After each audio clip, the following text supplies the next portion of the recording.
Terus kita melihat Indonesia kembali mencetak surplus neraca dagang 54 beruntun. Tapi kalau kita melihat jumlahnya ini justru lebih rendah daripada konsensus.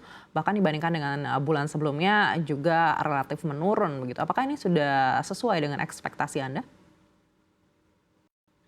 Ya, memang kondisi surplus Indonesia pada Oktober ini kan memang sedikit lebih rendah lah kalau kita bandingkan dengan bulan sebelumnya. Tapi memang kita memandang satu hal positif dari tren surplus yang terus beruntun selama 54 bulan secara berturut-turut.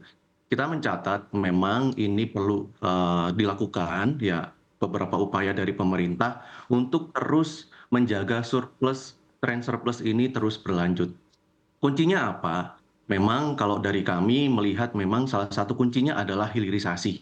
Nah, ini salah satu dampaknya tentu akan menambah nilai tambah dari produk-produk ekspor kita, terutama berkaitan dengan mineral yang saat ini masih menjadi andalan dari ekspor utama Indonesia untuk terus mendukung tren surplus ini berlanjut. Baik. Lalu kita tahu juga PMI manufaktur kita di dalam negeri ini sebenarnya masih relatif melandai begitu. Apakah menurut Anda ini juga akhirnya tercermin dari data neraca dagang bulan Oktober? Ya, itu salah satu faktor juga yang mengkonfirmasi bahwa memang kinerja industri manufaktur di bulan Oktober ini masih relatively agak melambat ya. Tapi kalau kita lihat memang di beberapa komponen impor itu kan tercatat impor untuk bahan baku ini tumbuh lumayan cukup signifikan di sekitar 18%, baik itu secara month-to-month maupun year on year. Ini menjadi indikasi bahwa memang meskipun PMI manufaktur di Oktober ini mengalami stagnasi, yang terlihat juga masih nilainya juga masih kontraktif, tapi kami melihat indikasi sudah ada mulai perbaikan ya. Ini terlihat dari impor bahan baku, kemudian impor barang modal juga mengalami peningkatan. Ini artinya ada perbaikan dari sisi aktivitas industri itu sendiri. Baik, lalu Anda menilai seperti apa peran sektor komoditas utama kita seperti batu bara, juga minyak sawit, bahkan nikel dalam mempertahankan surplus perdagangan di bulan Oktober kemarin? Ya, memang batu bara, CPO maupun komoditas mineral lainnya yang utamanya juga nikel ini masih menjadi andalan ekspor Indonesia. Kalau kita lihat juga ini tiga komoditas utama ini berkontribusi besar terhadap ekspor Indonesia.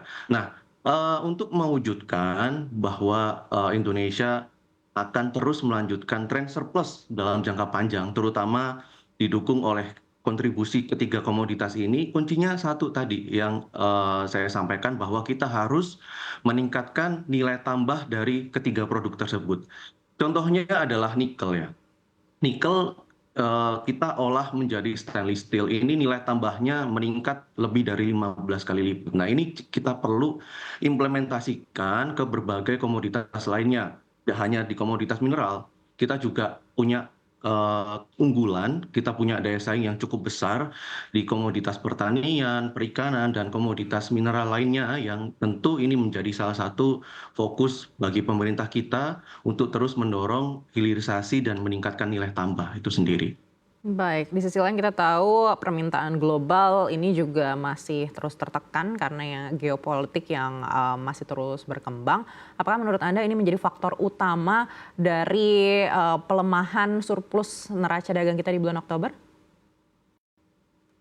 Ya, itu salah satu faktornya juga pelemahan ekonomi mitra dagang terbesar kita seperti China ini juga menjadi salah satu faktor yang menyebabkan trade surplus kita ini lebih rendah di bulan Oktober kalau kita bandingkan dengan bulan sebelumnya. Tapi kita memandang bahwa memang ya inilah bahwa urgensi untuk diversifikasi ekspor ini menjadi kuat. Makanya kita melihat bahwa di tengah pelemahan ekonomi China ini menjadi tuntutan bagi Indonesia untuk melakukan diversifikasi ekspor. Karena kalau kita melihat dengan dampaknya yang kita rasakan, ini tentu akan cukup signifikan. Karena apa? Karena China menjadi mitra dagang terbesar kita. Baik, apakah maksud Anda kita harus memperluas lagi negara-negara partner dagang kita di saat China melemah ini? Betul. Selain kita diversifikasi komoditas ekspor, kita juga perlu mendorong diversifikasi mitra dagang. Tidak hanya Cina, tapi juga kita perlu diversifikasi ke pasar intra-ASEAN mungkin, karena kan kita di regional daya saing kita, ya daya tawar kita terhadap ASEAN ini cukup kuat ya. Ya, jadi kita perlu memanfaatkan FTA terutama di intra-ASEAN ini terus untuk menjadi kontributor utama untuk mendorong kinerja ekspor kita di luar China. Selain itu juga Afrika juga menjadi potensi pasar yang baru bagi Indonesia. Jadi salah satu upayanya ya kita perlu tidak hanya diversifikasi komoditas, tapi juga kita perlu diversifikasi pasar ekspor. Baik, negara mana secara spesifik yang menurut Anda ini adalah pasar yang berpotensi cukup besar untuk barang-barang ekspor kita?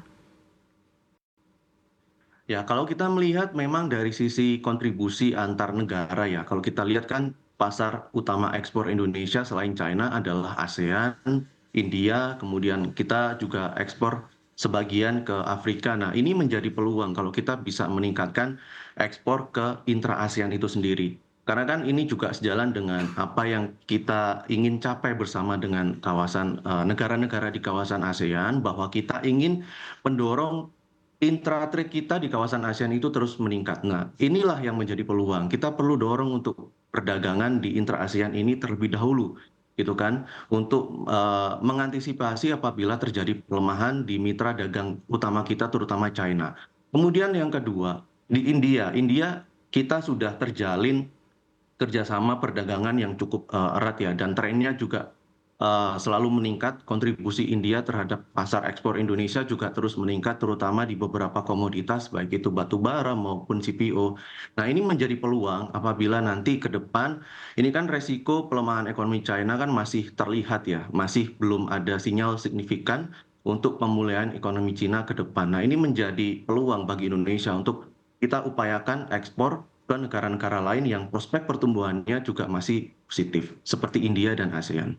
Baik, kita juga tahu pemerintah sudah melakukan upaya untuk membuat FTA dengan negara-negara lain. Ya, apakah menurut Anda ini sudah optimal juga untuk bisa meningkatkan angka ekspor kita?